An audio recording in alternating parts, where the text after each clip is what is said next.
myself. My name is.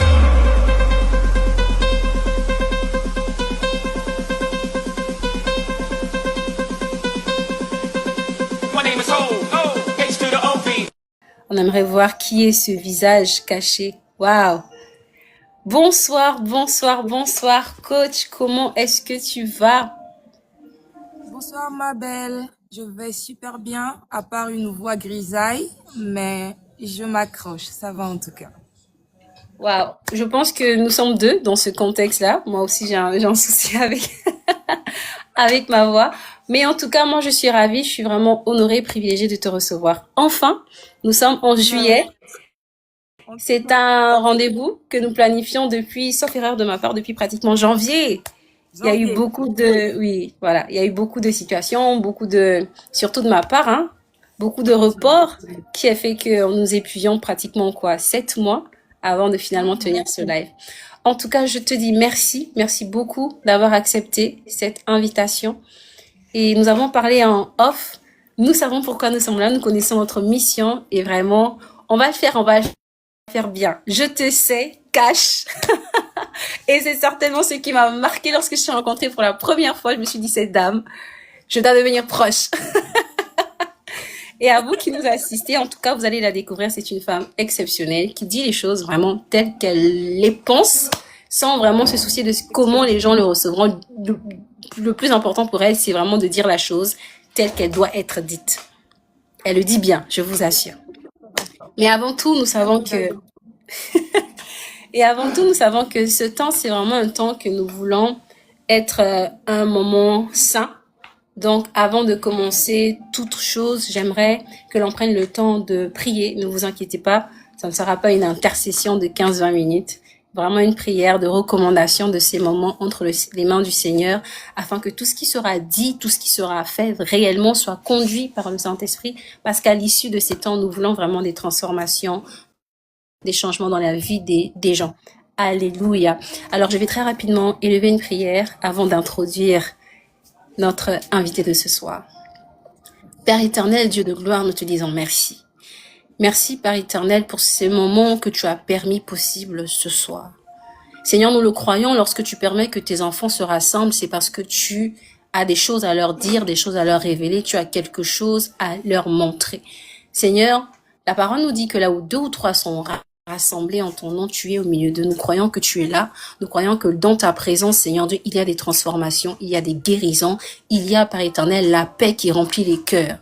Alors, Père, nous prions que ce temps soit sous ton contrôle total. Tout ce qui sera fait, tout ce qui sera dit, soit conduit, inspiré de toi. Et que rien de ce qui sera fait, Père, ne soit fait hors de ta présence, hors de ta volonté. Nous te rendons toute la gloire. Nous nous soumettons, Père, à ta puissance. Nous nous soumettons, Père, à ton autorité. Dans le nom puissant de Jésus-Christ, nous te bénissons, te rendons toute la gloire et tout l'honneur. Avec action de grâce, nous élevons nos voix et nous déclarons puissamment Amen. Amen. Amen, amen, amen. Alors, très rapidement, certains veulent savoir certainement qui est cette invitée que nous recevons ce soir. Alors, elle est passionnée de relations humaines.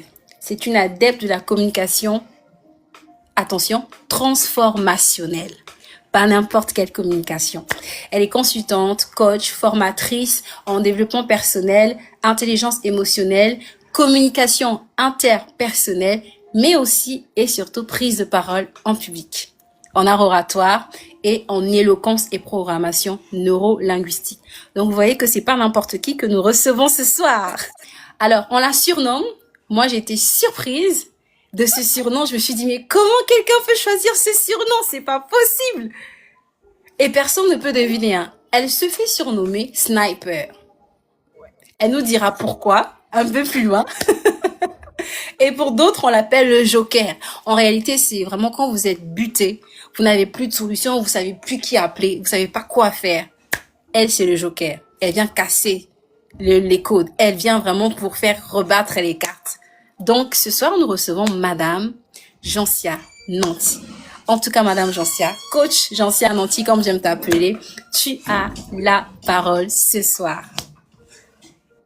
C'est un réel plaisir pour moi d'être là, surtout avec la belle voix et le sourire de cette Paul-là que j'aime beaucoup, que j'admire beaucoup.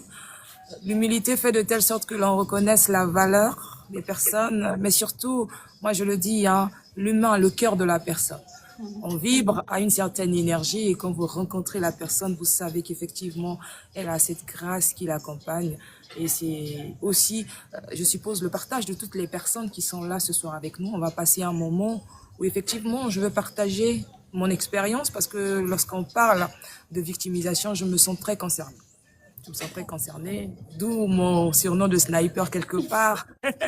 Il a aussi ses origines. Et donc, pendant ce moment, nous allons échanger, que ça soit à cœur ouvert. Je ne vais pas faire du chat GPT. Je vais vous partager mon expérience. Je vais aussi vous partager des clés que moi-même j'ai essayé, j'ai expérimenté et qui fait de moi cette femme que je suis aujourd'hui. Ça n'a pas été facile. Le travail, il est toujours en continu, hein, en perpétuelle continuité, parce que personne n'est parfait et grâce à Dieu. Voilà pourquoi lui, il a tout et il a les mystères. Donc pendant ce moment, je voudrais vraiment que tout le monde soit à l'écoute et aussi que je reçoive beaucoup de questions, que je réponde. Qu'en sortant de ce live, effectivement, que nous soyons tous impactés et que la grâce de notre Seigneur nous accompagne. En tout cas, comme intro, ma belle, c'est cela que j'ai prévu. Merci beaucoup, coach Nancy. En tout cas, moi, je suis sincèrement touchée déjà pour la sincérité, parce que souvent, lorsqu'on va aborder ce genre de thème, on va se dire blessure émotionnelle, non, moi, je vais bien. Donc, on donne vraiment l'impression aux autres que c'est eux qui sont malades, c'est eux qui ont les problèmes et pas nous.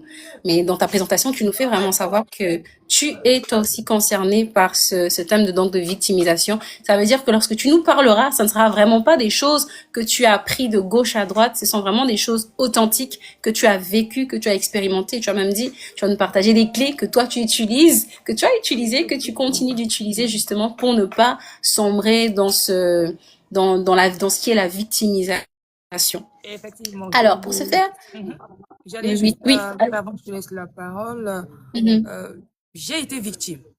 Oui, Yeah. j'ai été victime et j'ai choisi de ne pas accepter la victimisation. Voilà la grande différence. Et sur ce, vraiment, Yeah. je vais marteler pendant tout ce temps. Mhm. On peut être victime, mais choisir d'y rester, ça devient de la victimisation et c'est ce qui Yeah. nous coûte beaucoup et sur le temps. Yeah. Exactement. Vraiment, surtout sur le temps.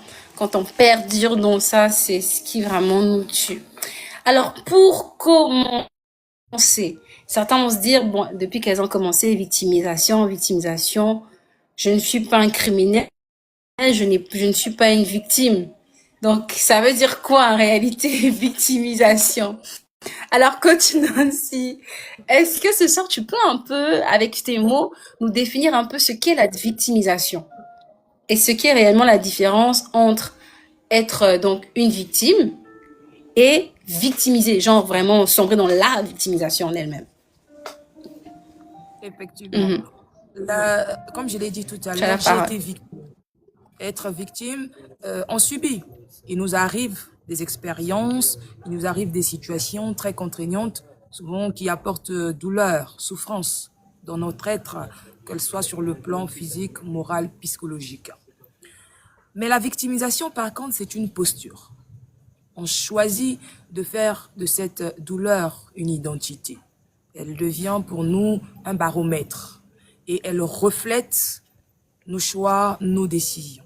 La victimisation, c'est quand vous décidez de garder une posture, de prendre des décisions en fonction d'une situation, d'une expérience désagréable. Aujourd'hui, on voit souvent ces personnes-là qui choisissent certaines trajectoires de vie, pas parce qu'elles ont voulu, pas parce qu'elles ont des valeurs, mais parce qu'elles se reflètent de ce qui s'est passé, d'une expérience, d'un vécu, et pire parfois, d'une histoire qu'une autre personne a vécue, qu'elle le porte comme une charge, comme un fardeau, et aujourd'hui, cela définit sa vie. Voilà la grande différence entre être victime et être dans une posture de victimisation. Victime, j'ai subi. Victimisation, je reste dedans et je fais de cette douleur mon bouclier ou mon levier.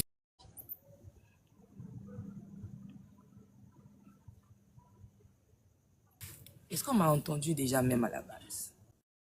Vous m'entendez? Parce que... Vous m'entendez? Tout à l'heure, je l'entendais. Le son, oui, Ah, oui. là, c'est bon? Le son est parfait. C'est moi qui ai muté pour qu'on puisse parfaitement t'entendre, toi. Ah, Oui, d'accord, c'est très bon. bien. D'accord. On Donc, comme t'a je le entendu. disais... Ah, J'ai d'accord. même En pris note. résumé... Ouais. D'accord. Donc, en résumé, comme je le disais, être victime, c'est avoir subi effectivement une situation, une Oui. expérience. La victimisation, c'est cette posture-là Mhm. que vous décidez d'adopter en fonction de la douleur. Vous vivez en fonction de ça, vous vous identifiez en fonction de ça, vous faites vos choix en fonction de cette douleur, de ce souvenir ou encore de cette expérience. Voilà. Waouh. En tout cas, la nuance, elle est bien faite. Donc, être une victime, c'est subir un préjugé.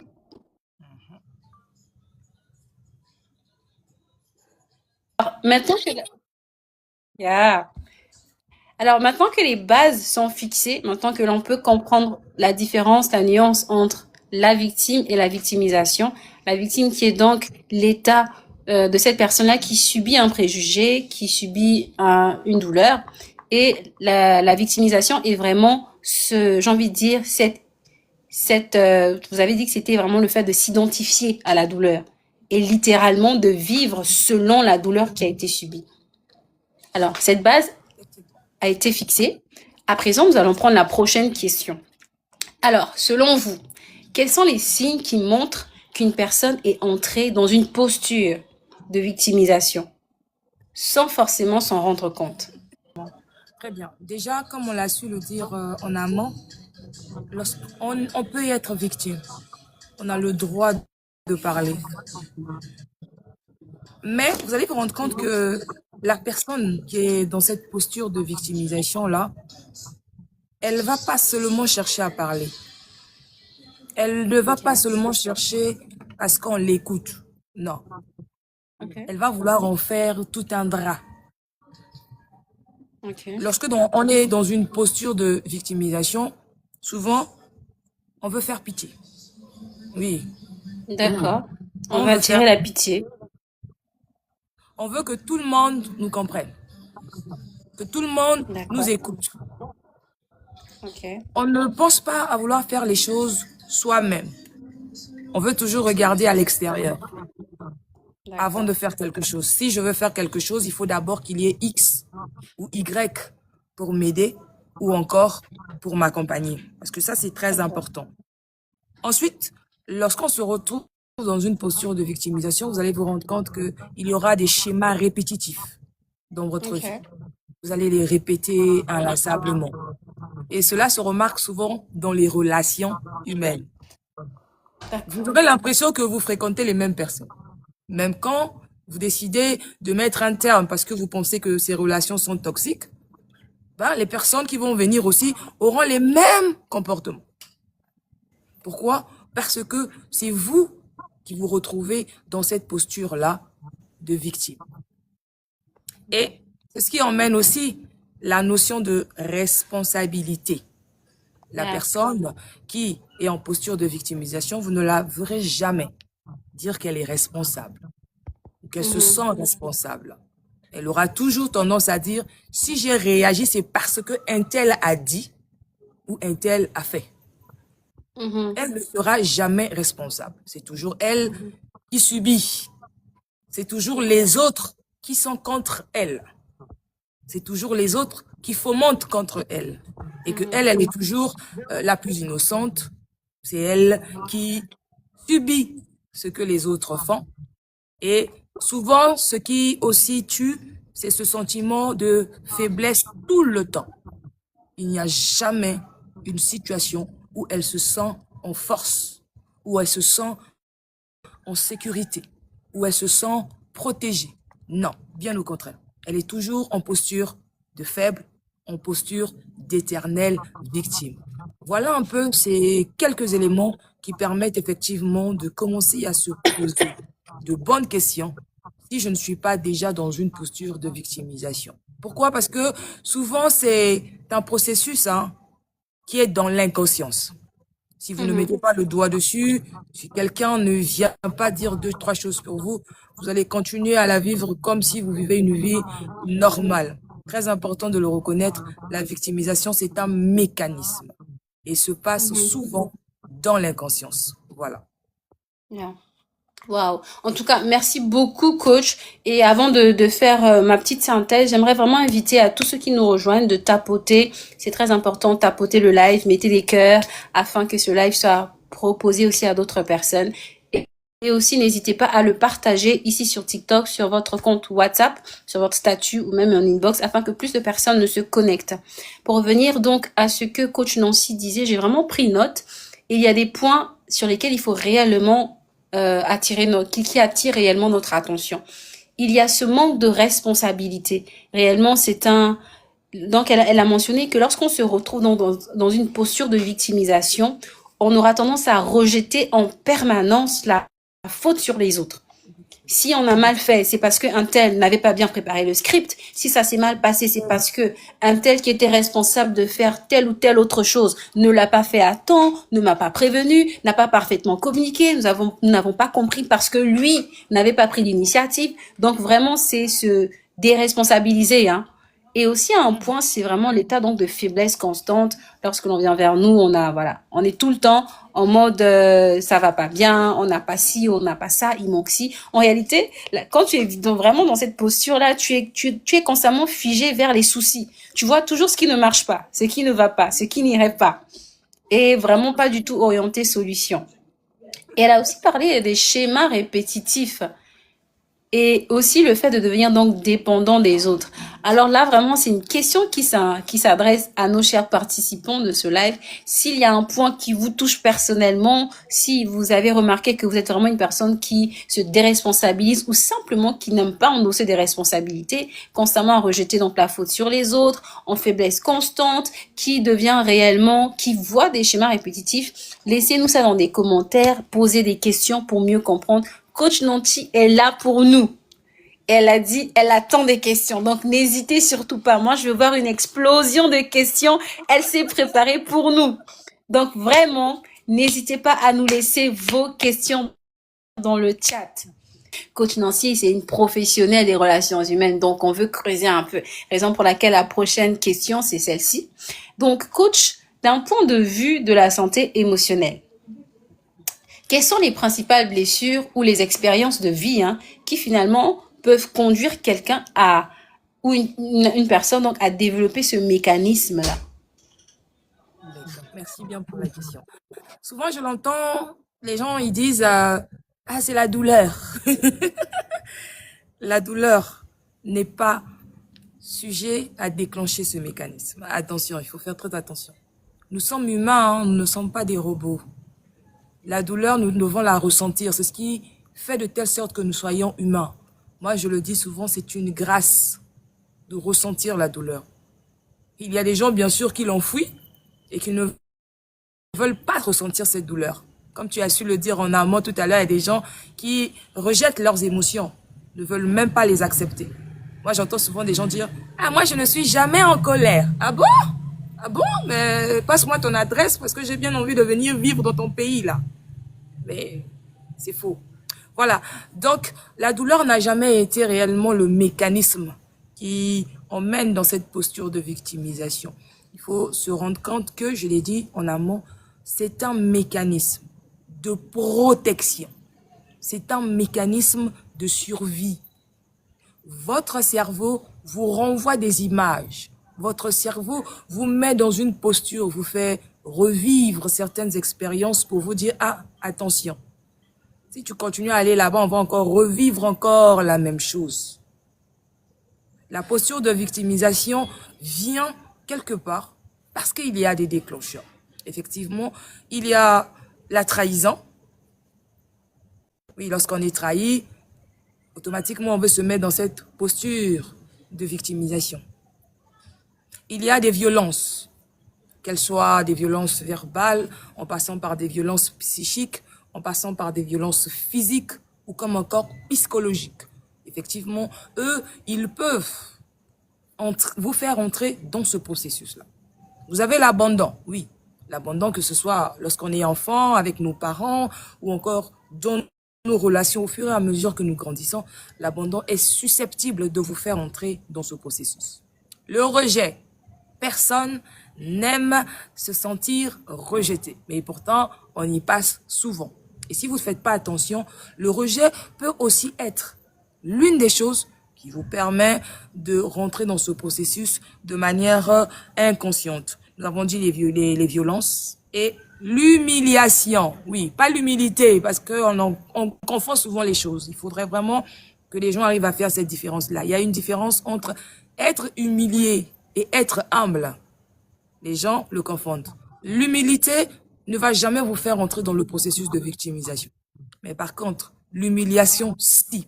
Voilà un peu ces différents éléments qui conduisent au processus de victimisation ou encore vous donnent cette posture de victimisation devant les autres. Voilà. Waouh, merci beaucoup, coach. Merci parce que vous avez mentionné un point très sensible. L'amalgame entre humilité et humiliation. Effectivement. Oui, parce que réellement, l'un apporte de la paix et l'autre est une blessure qui nous affecte et qui nous détruit intérieurement. Alors finalement, vous avez quand même expliqué vraiment donc la nuance entre humilité et humiliation. Et j'aimerais un peu revenir sur ce que vous avez dit à propos des différentes blessures. Donc, c'est la trahison, l'abandon, le rejet et les violences.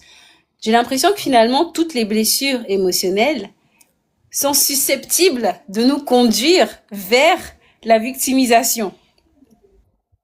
Tout sauf rien du tout. Oui. Tout Wow. sauf rien du tout. Pourquoi? Parce que, comme je l'ai dit, nous sommes dotés de cette capacité incroyable et je voudrais attirer l'attention des dames, surtout des dames. Des dames. Dieu nous a Ok. donné un grand cœur. Le Mhm. grand cœur qu'il nous a donné nous donne cette capacité d'être émotionnel. Le Mhm. problème, c'est que lorsqu'on est trop émotionnel, Yeah. chaque petite chose qui passe peut nous affaiblir, peut nous emmener dans ce contexte-là. Voilà pourquoi il est très important, j'aime souvent le dire, les femmes doivent s'imprégner et commencer à prendre de l'intelligence émotionnelle. Pour nous, c'est une question de vie ou de mort. Dieu nous a bénis là-dessus.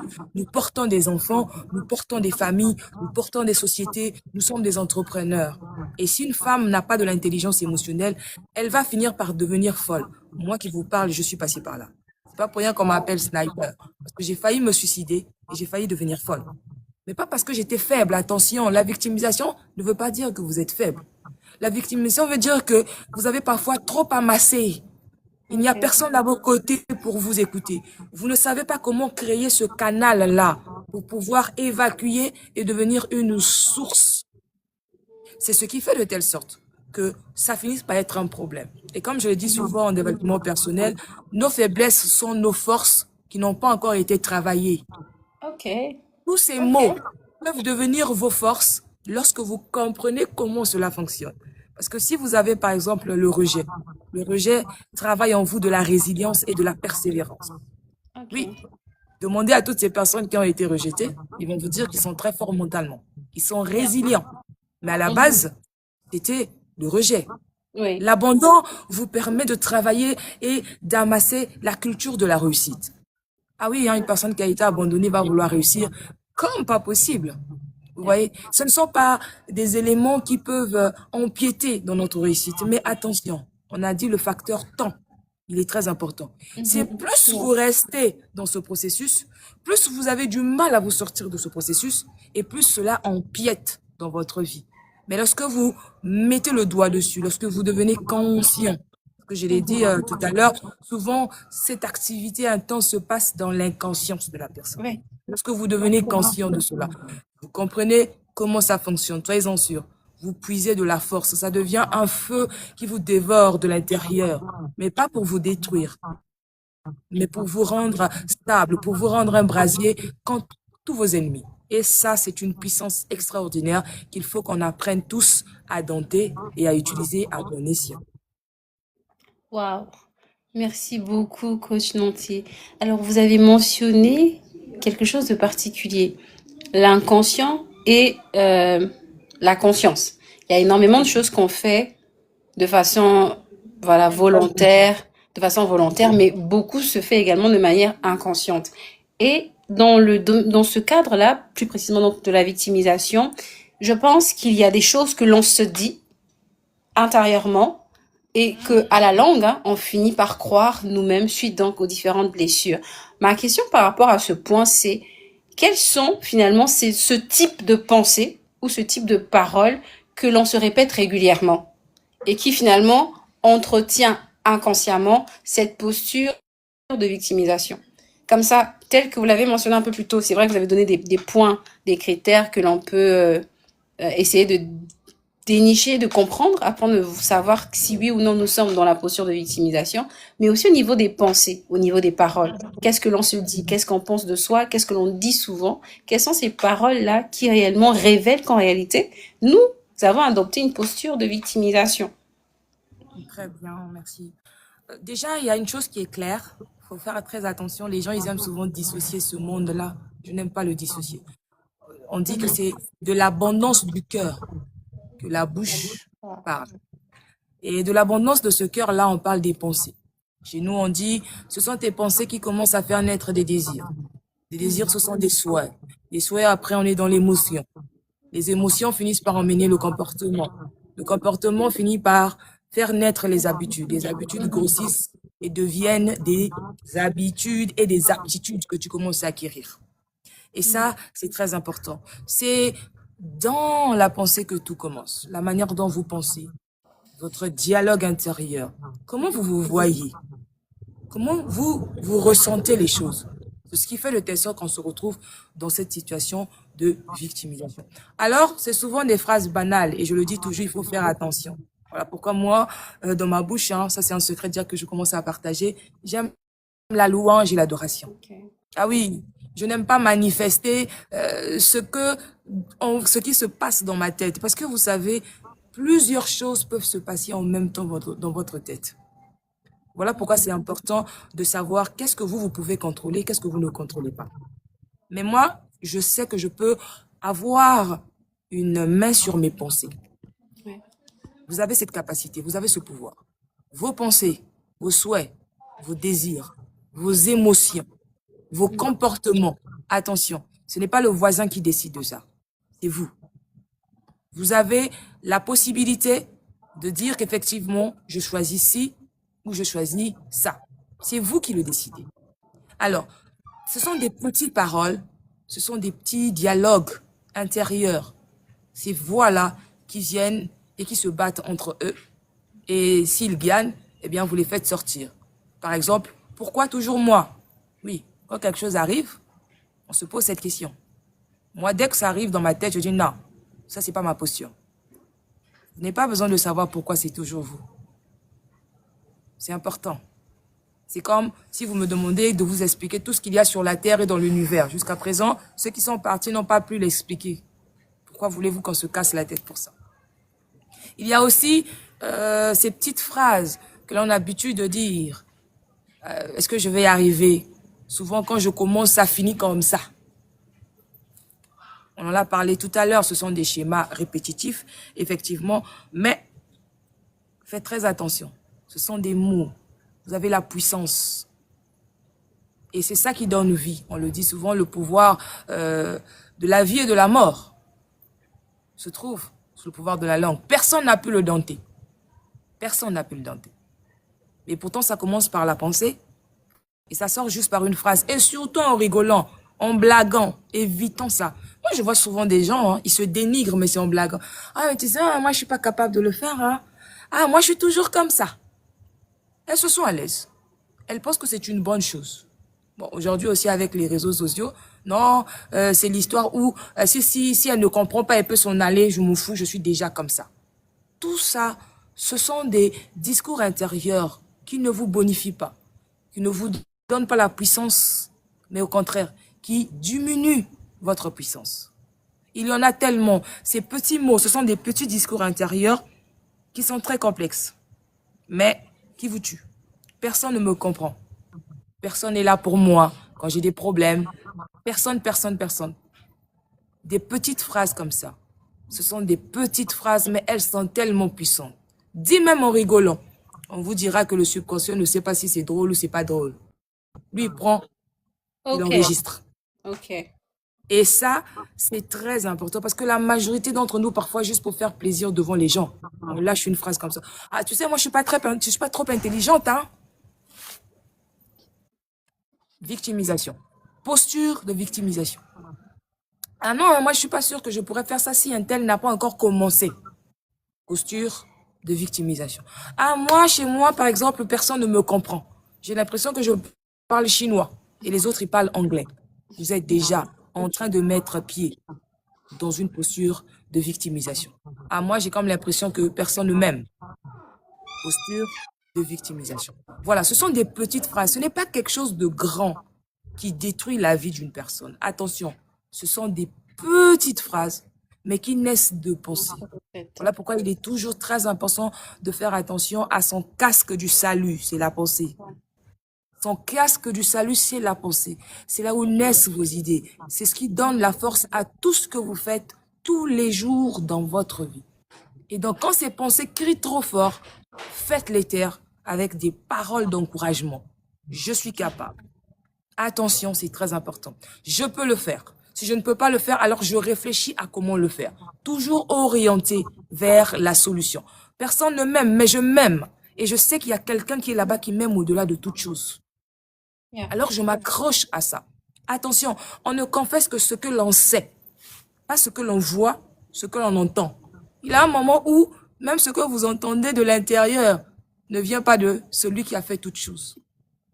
Alors en ce moment-là, votre inconscience se bat avec votre conscience. Mais votre discours intérieur doit être un choix décisif et positif, si je veux le dire ainsi. Je peux le faire. Je m'aime. J'ai les capacités nécessaires. Je crois en moi. Je sais qu'il a pour moi des projets de paix, de bonheur. Je suis sur le chemin qu'il veut. C'est ma destinée. Et je vais y arriver. Si je suis là, c'est parce que je suis la personne capable de faire ce qu'il faut faire. Et on est juste en train de m'armer pour ça. Voilà, ça, ce sont des petites phrases que moi, en tout cas, je répète tous les jours, chaque matin, quand je me réveille.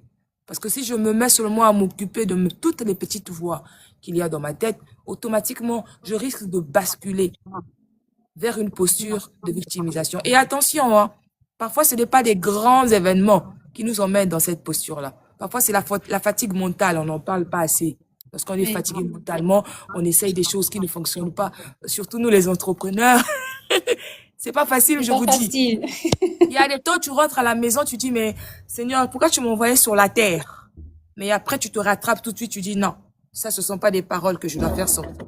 Seigneur, merci de m'avoir envoyé sur la terre, mais j'ai besoin que tu éclaircisses ma lanterne parce que j'ai besoin que tu me dises ce que je veux faire. Soit je veux que tu m'inspires, je veux le discernement. Et là, automatiquement, quand je change ce dialogue intérieur-là, je change déjà tout ce qu'il y a tout autour de moi, je reprends le contrôle et je marche comme celle qui est censée marcher, celle qui a quelque chose à faire. Voilà, faites attention à votre discours intérieur, il est très important. Remplacez-le par des mots positifs. Je n'aime pas le positif parce qu'on considère que s'il y a le positif, Il y a le c'est qu'il y a le négatif. négatif quelque part. Ouais. Attention. Je préfère mieux utiliser des mots qui me valorisent. Des mots qui mettent en avant ce dont je suis capable. Je puis tout par celui qui me fortifie. Et donc, c'est à lui que je recommande. Ça ne veut pas pourtant dire que je n'ai pas le droit de me plaindre. Ça aussi, c'est un problème. J'ai le droit de me plaindre. Attention, pas à répétition, pas tout le temps. Pas quand je commence à m'accrocher dans ça et que je suis lamentation sur lamentation. Là, vous passez à une posture de victimisation. Mais je dis, Seigneur, je suis fatiguée. Alors quand c'est comme ça, moi, on est déjà en train de donner des conseils. Je me repose et je ferme ma bouche. Je commence juste à répéter à l'intérieur de moi. Je sais que tu m'aimes. Je sais que tu as pour moi des projets de paix. Je ne vis pas en fonction de ce que je vois. Je suis renouvelée par l'esprit. Parce que même l'apôtre Paul l'a dit.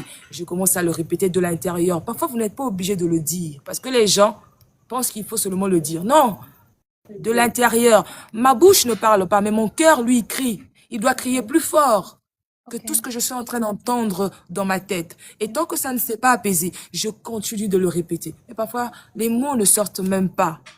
Mais dans mon cœur, ça crie. Je le répète, je le répète, je le répète encore. Et c'est ce qui permet de changer mon discours intérieur. Mais soyez-en sûrs, il y aura toujours une voix qui viendra vous dire, dis ça. Ah, tu n'es pas sûr, hein? Ah, je ne suis pas sûr. Ah, je me sens faible. Ah, je me sens fatigué. C'est le lot quotidien de la vie. Merci. Merci beaucoup, coach, pour en tout cas, cette puissante, je sais pas il faut dire réponse. J'ai l'impression que en elle seule, c'était une interview entière. Et dans le flow de tout ce qui a été dit, il y a une question qui s'est glissée dans le chat et je vais la lire. C'est une question qui a été posée par Tanina Tassa et elle demande, peut-on guérir d'un traumatisme sans arrêter de se voir comme une victime? Parce qu'on a parlé des blessures émotionnelles et on se rend compte que finalement, pour la plupart des blessures, l'une des résultantes, c'est la victimisation. Alors, elle pose la question de savoir comment ou encore est-ce que c'est possible de guérir d'un traumatisme sans arrêter de se voir comme une victime. C'est possible. Tanina, c'est possible. Maintenant, la question c'est comment? C'est possible de guérir. Yeah. C'est possible de guérir. J'ai dit tout à l'heure, là, j'étais une victime, mais j'ai choisi de ne pas prendre cette posture de victimisation. Attention. Mais c'est possible. Je peux me voir comme une victime, mais c'est ce qui me donne encore plus la force de sortir de là. Ok. Le fait est que je me vois comme une victime, ce qui veut dire que j'ai déjà un pas vers la guérison. Ce qui est mauvais, ce qui peut vous empêcher réellement de pouvoir avancer, c'est quand même vous êtes incapable de vous rendre compte que là, je suis dans cette posture de victimisation. Et si vous n'avez pas une personne à l'extérieur qui vous aime assez pour vous bouger, ou un coach, ou même le Saint-Esprit, ça peut devenir très complexe pour vous de sortir de là. Mais soyez-en sûrs, dès que vous touchez du doigt cette partie de la victimisation là, parce que tout à l'heure on va en parler effectivement, c'est un processus aussi par lequel vous devez aussi passer. C'est très important. Parce qu'il y a un moment où vous êtes dans le déni. C'est normal, on va pas vous en vouloir pour soi. Et puis il y a un moment où le déni vous donne l'impression que vous venez de cracher d'un avion. À la douleur, elle est encore même pire, ne vous inquiétez pas. Mais de là-bas, c'est là où commence ce processus de guérison petit à petit. Voilà.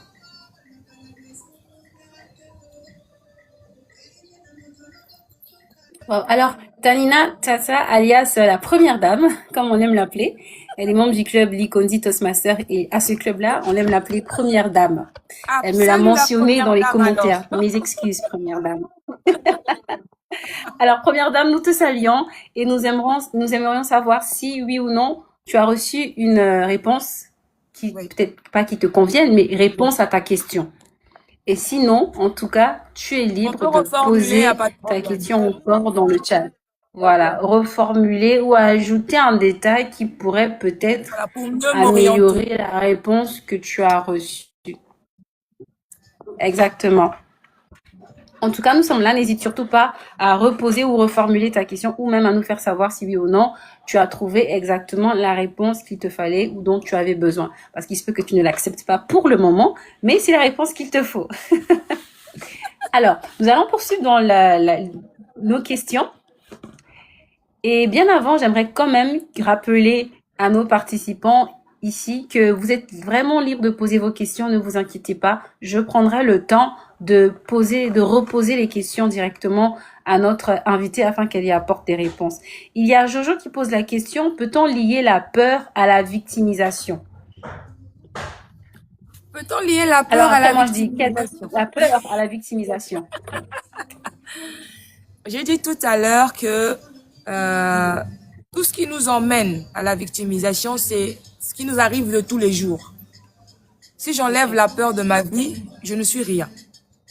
La peur, quand je la dis toujours, c'est normal. C'est pour moi un mécanisme qui me permet de survivre sur la terre. Voilà pourquoi je ne suis pas adepte des personnes qui veulent contrôler la peur. On ne contrôle pas la peur. On apprend à vivre avec la peur. On apprend à faire de la peur un allié. Et donc, pour répondre à la question, la peur, ça ne veut pas dire que vous êtes en posture de victimisation. Attention. Retenez, on a gardé le critère temps. Si j'ai peur aujourd'hui, d'accord, j'ai peur demain, d'accord, mais imaginez que vous ayez peur de la même chose pendant des années et des années. Ah non, monsieur. Là, vous rentrez dans une posture de victimisation. Mais si la peur, elle est là aujourd'hui, ce qui est tout à fait normal, c'est un indicateur pour vous dire qu'effectivement, là, vous êtes en train de passer à un niveau supérieur. Il va falloir peut-être travailler encore plus, mais c'est déjà le bon indicateur. Moi, je dis toujours à mes étudiants que la peur signifie que vous êtes maintenant prêt à passer à autre chose. Imaginez que vous faites quelque chose, vous n'avez pas peur. Ce qui veut dire que c'est pas nouveau pour vous. Le cerveau ne voit pas la nouveauté de la chose. Alors que lorsque vous avez peur, le cerveau dit, OK, là, on commence à passer à un niveau supérieur. Est-ce que je dois déclencher toute l'énergie qu'il faut pour pouvoir faire avancer ça? La peur, lorsque c'est une peur qui n'est pas constante, elle est normale, la peur. C'est une émotion.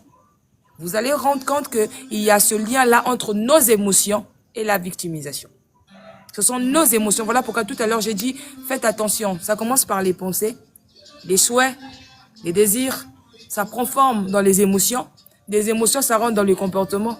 Dans le comportement, ça va dans les habitudes. Et dans les habitudes, ça va dans les aptitudes.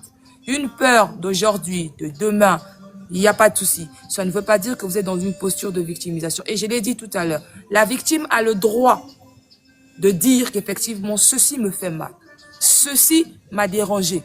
C'est tout à fait normal, puisqu'on accepte ce postulat de départ que la victime, c'est elle qui subit, c'est elle qui a vécu quelque chose.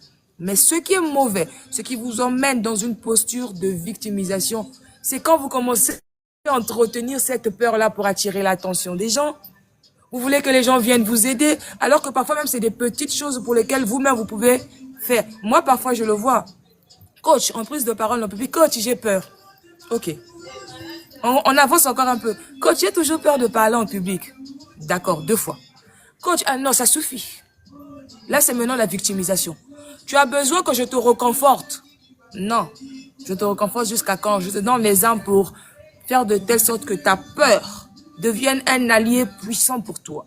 Mais si tu veux y rester pour attirer l'attention, pour qu'on puisse te motiver, pour qu'on puisse te permettre d'avancer, pour que les gens soient là toujours en train de valider ce que tu fais, tout le temps, sur une longue période. Ah oui, effectivement, en ce moment-là, la peur devient une autre forme déguisée de victimisation, alors que parfois tu l'as déjà dépassée, mais tu es en train de l'entretenir, cette peur-là. On a parlé tout à l'heure de la douleur, effectivement, mais du reste des émotions que vous pouvez avoir. La peur, l'anxiété. Tant que vous l'entretenez, vous lui donnez plus de poids et qu'elle est maintenant permanente dans votre vie, c'est ça, votre identification à lui, c'est un peu heureux. Ah non. Attention, il faut vraiment faire cette nuance-là pour que vous ne basculez pas de l'un comme de l'autre. Victime, oui, j'ai peur. Aujourd'hui, j'ai parfois peur de me lancer dans certaines choses. Mais le fait est qu'à chaque fois que je fais quelque chose, tout ce que j'ai à faire, je mets d'abord la peur. Et la peur, elle est constante. Et c'est sur le temps. Parfois, c'est un problème qui dure plus de 3 mois, 6 mois, 9 mois. Vous avez toujours peur de la même chose. Non.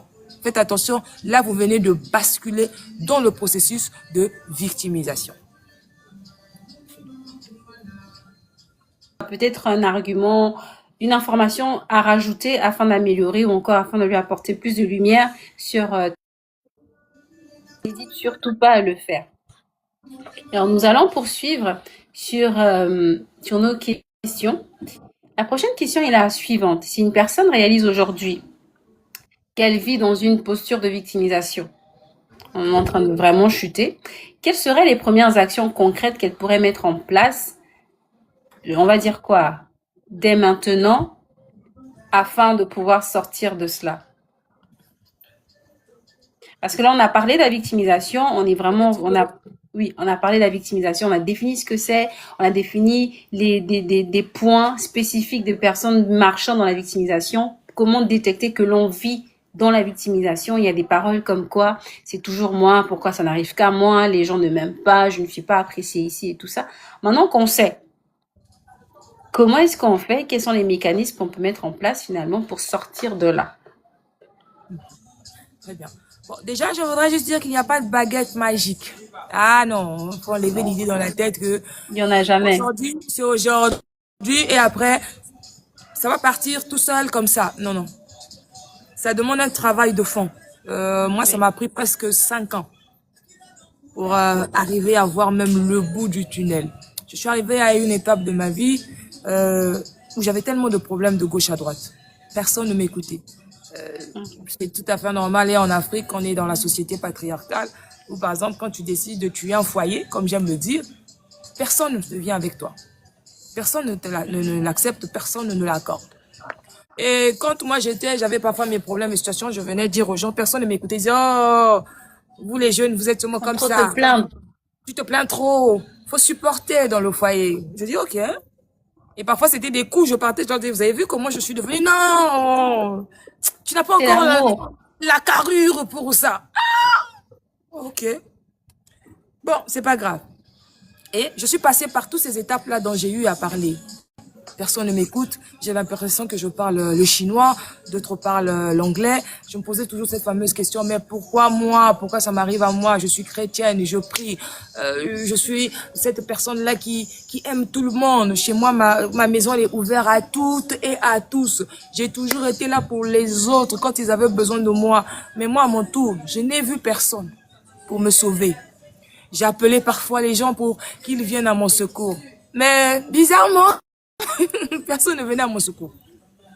Personne ne venait à mon secours. Et je me suis retrouvée quasiment toute seule. Oui, cette partie-là fait très mal. Être seule alors que vous avez tellement de personnes autour de vous, un répertoire bien chargé. Mais ces personnes-là, on a l'impression que cela ne les concerne pas. Ils ont une autre vie. Et vous vous trouvez parfois isolé, seul sur la scène. Et je suis passée par. Alors, les premiers temps, j'ai décidé de me recroqueviller sur ma personne. Ah, je parlais plus à personne. Je ne voulais plus écouter personne. Je m'en foutais de tout le monde. En tout cas, si vous m'appelez, vous ne mourrez pas. Je me suis éloignée de tout le monde. Pour attirer l'attention des gens. On en l'a dit tout à l'heure. Comme ça, les gens vont poser la question. Ah, mais elle ne se fait plus voir. Pourquoi? Ah, est-ce qu'on peut l'appeler? Bon, pour que les gens s'interrogent un peu. Le fait est que je disparaisse un peu. Est-ce que ça ne peut pas attirer l'attention des gens sur ma personne? Qui se rendent compte qu'effectivement, je ne vais pas bien. Ah, personne aussi n'a attiré l'attention. Après, j'ai eu l'impression que je n'ai jamais eu de valeur aux yeux des gens. Sinon, des gens allaient venir, intervenir pour moi, me chercher. Personne non plus. Et c'est là où vous rentrez, moi j'appelle ça le gouffre de l'enfer. Vous vous trouvez seul dans l'obscurité. Le ciel devient de fer et la terre devient du charbon de feu.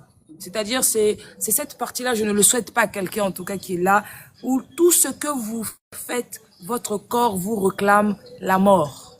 Vous vous retrouvez à un point de votre vie où la seule chose que vous souhaitez, c'est mourir. Et moi, j'étais arrivée à cette étape-là. Je suis même allée acheter du sniper, je l'ai ouvert et j'ai voulu le boire. Pour moi, en ce moment-là, je venais de tout perdre et de perdre mon père au même moment. Tellement tout était enchaîné, je n'ai même pas eu le temps de respirer. C'était en un laps de 6 mois, je pense que ma vie a basculé du jour au lendemain. Et j'ai tout perdu. Quand je dis tout, c'est sur un plan financier, mental. Il n'y avait personne. Alors j'ai dit, tant mieux, je préfère me partir. Comme ça, je vais libérer la terre. Je pense que Dieu ne m'aime plus parce que si le gars là m'aimait, il devait quand même faire un signe de vie pour moi. Il devait se rappeler de ce que je faisais, de mes dîmes, de mes offrandes, des orphelins. En tout cas, j'ai fait toute la liste. Hein. J'écrivais tout ce que tu perds, tu te rappelles pas de ceci, tu te rappelles, j'ai fait la liste. Mais bizarrement, le gars aussi ne me répondait pas du tout. Soyons quand même clairs, j'ai essayé toutes les prières, ça n'a pas marché. Les jeûnes, ça n'a pas marché, j'en avais marre. J'ai dit, bon, ok, je pense qu'il est temps pour moi de partir. Alors, quand j'ai voulu prendre ce fameux sniper-là, je me suis rappelé de mon père. Et mon fils qui avait à peine 6 mois, pour la première fois, non, 3 mois, pour la première fois, hurlé, maman! C'est pour ça que j'ai lâché ce sniper-là. Je l'ai regardé, j'ai dit, il n'en est pas question. Je peux pas le laisser lui et partir comme ça. J'ai pris le sniper, je suis allée jeter.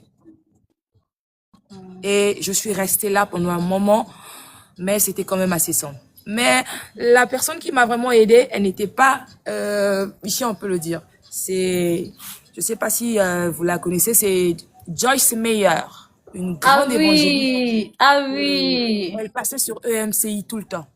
Mais oui. Lorsque j'ai commencé avec elle, c'était, je sais pas pourquoi, mais il y avait un épisode, elle faisait sur le pardon. Waouh. C'est là où j'ai senti ma responsabilité. J'ai aimé cette femme parce que elle n'accusait pas les autres. Elle pointait du doigt des choses que moi-même je ne voulais pas voir. Vous souhaitez la mort, d'accord, très bien. Mais est-ce que vous-même vous vous regardez? Est-ce que vous êtes prêt à pardonner? Est-ce que vous voyez ceci que vous avez eu à faire? C'était le pardon. La puissance de cela, je vous dis la vérité, c'est le premier processus par lequel il faut passer. Moi, je ne vais pas vous dire Exactement. que vous pouvez aller voir sur ChatGPT, oui, observer, écrire. Non, ça, vous allez le faire, vous pouvez le faire. Moi, je vous ai dit que je vais vous donner ce qui est concret, ce que moi j'ai vécu. Exactement. La première des choses, c'était le pardon. J'ai commencé à demander pardon à Dieu parce que j'avais vraiment pris. C'était pas, je n'avais même pas parfois de raison, mais j'ai seulement commencé à le répéter. Pardon, Seigneur, pardon, pardon, pardon, pardon. Et ensuite, me pardonner. Parfois, je mettais tellement mes standards en haut. Parfois. Mais il y avait des temps où je me suis fait mal toute seule. Se pardonner à soi-même. Si quelqu'un m'a fait du mal, je m'en voulais à moi-même. Pourquoi j'ai laissé rentrer cette personne dans ma vie? Pourquoi j'ai autorisé que ceci arrive? Pourquoi? J'avais l'impression que j'étais devenue comme une, permettez le mot, comme une église quand j'ai fait entrer tout le monde. Et je m'en voulais pour ça. Donc je n'étais pas assez cruelle. Je n'étais pas assez difficile. Je n'étais pas assez arrogante. Je n'étais pas. Et ce jour-là, Joyce Meyer a dit, il est temps que tu te pardonnes à toi-même d'abord. Parce que pour s'aimer, il faut se pardonner. Tant que tu n'arrives pas à te pardonner, c'est dire que tu ne t'aimes pas. Comprends qu'il y a des charges et des fardeaux que tu as portés, mais il faut les laisser. Il faut lâcher prise. Comprends que tu n'es pas parfaite, que tu ne pourrais pas tout réussir. Ouais. Et quand j'ai eu cette parole-là, j'ai dit, Seigneur, mais j'ai jamais vu ça. Je t'ai toujours demandé pardon, mais je me suis jamais pardonné à moi-même. Alors j'ai commencé le pardon. Quand j'ai commencé à me pardonner, alors mon cœur a commencé à se libérer. Et après, pardonne aux autres. Attention, on demande pardon, on se pardonne et on pardonne aux autres. Oui, c'est important, c'est un processus obligatoire par lequel vous devez passer. Quelle que soit la personne qui vous a fait du mal, quel que soit ce qu'il a eu à faire ou fera, pardonnez à la personne. Et moi, ça m'était difficile parce que j'étais la victime. Personne ne m'a compris. Personne ne m'a apporté son aide. Pourquoi je devais pardonner à toutes ces personnes-là? Imaginez que vous êtes dans des situations extrêmement difficiles. Vous manquez de quoi manger, mais vous avez des personnes avec vous. Vous leur dites, ah, là où je suis, j'ai faim. Est-ce que tu ne peux pas me faire un dépôt? La personne te dit, je m'en fous, démerde-toi. Mais c'est la même personne que tu dois pardonner. Hein. Et toi, tu dis, mais moi, j'ai aidé la personne. Pire encore, c'est une personne que j'ai aidée. Pire encore, c'est une personne qui a eu le boulot grâce à moi, grâce à mes relations. Alors, comment on pardonne une personne comme ça? Ah oui, ça a été très compliqué pour moi. Il fallait pardonner. Il fallait pardonner à toutes ces personnes. Et quand j'ai commencé ça, je vous dis la vérité, ça a été le chemin de ma libération. Je vous le répète, je ne veux pas vous dire, je peux vous donner des conseils. Oui, il faut observer. Après, écrire dans un journal. Et après, commencer à réciter des belles paroles. Ça, je peux le faire. Mais ça là, ce que je vous partage avec vous ce soir, c'est mon expérience, c'est mon cœur qui parle. Quand je me suis mise à pardonner à toutes ces personnes, j'ai commencé à me libérer. J'ai commencé à me sentir un peu plus humble. Alors, j'ai commencé à m'asseoir. Et j'avais cette technique que je faisais chaque soir. Je commençais à repérer quels étaient ces indicateurs, quels étaient souvent tous ces éléments qui arrivaient à me mettre dans cette posture. Chez moi, par exemple, premièrement, c'était la colère. Il fallait que je puisse observer et détecter la colère. Et surtout savoir à quel moment je me mettais en colère. Ah, c'est très important. Oui. Et moi, je me suis rendu compte que je me mettais souvent en colère quand les gens avaient certaines phrases qu'ils utilisaient à mon égard. Tu es orgueilleuse. On va te montrer. Tu es.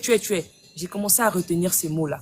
Je me suis dit, très bien, ces mots, j'ai fait une liste, je pense qu'il y en avait 10 en ce temps-là. J'ai dit, ces mots, ce sont ces mots qui me touchent et m'affaiblissent. Donc, ces mots ont le pouvoir dans ma vie. Alors, qu'est-ce que je fais? Très simple. J'ai commencé à prendre ces mots et à diminuer leur intensité dans ma vie. Je suis orgueilleuse. Ok, je suis orgueilleuse. Alors, donc, ce qui veut dire que je vais travailler l'humilité. Alors, je rentre tranquillement, je m'assois, je dis, Seigneur, donne-moi de l'humilité.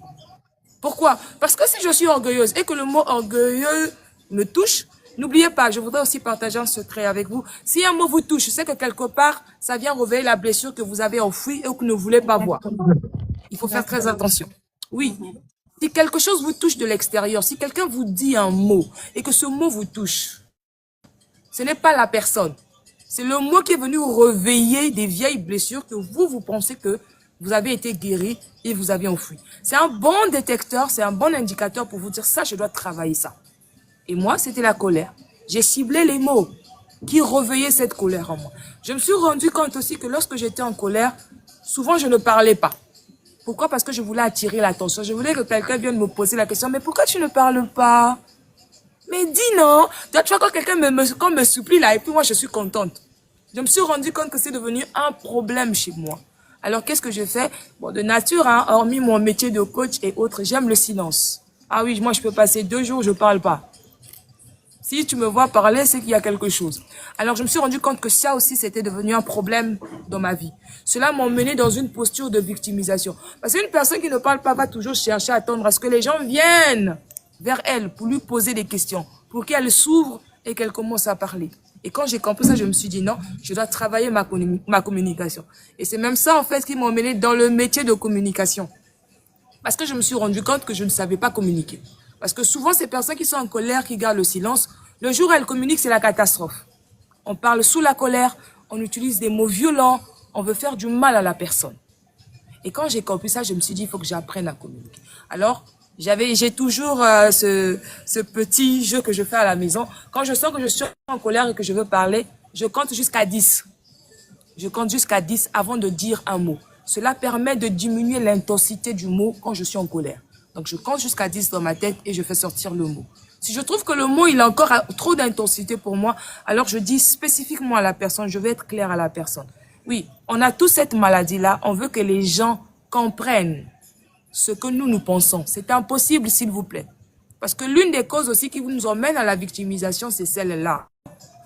Ah, il va comprendre. Non, tout le monde n'a pas le don de prophétie, de vision pour rentrer dans votre tête. S'il y a des choses que vous pouvez dire, dites-le. Il y a un autre invité qui... Ah, d'accord. Qui rencontre de légers soucis, elle reviendra très bientôt. D'accord.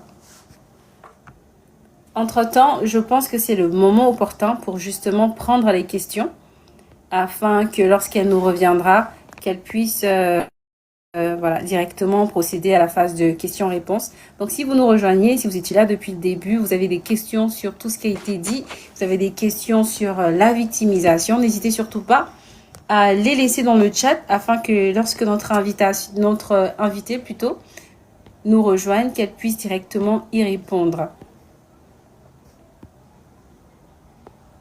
Bonsoir à Demola45 qui nous rejoint. Bonsoir et bienvenue au Tea and Break. Ce soir, nous abordons les questions sur la victimisation.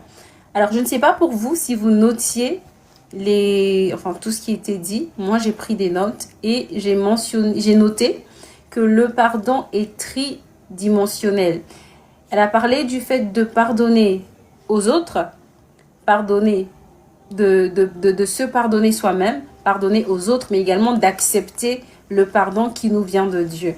Parce que elle l'a mentionné, c'est l'une des choses principales à faire lorsque l'on veut sortir de la victimisation, lorsqu'on veut finalement sortir ou encore guérir des blessures émotionnelles.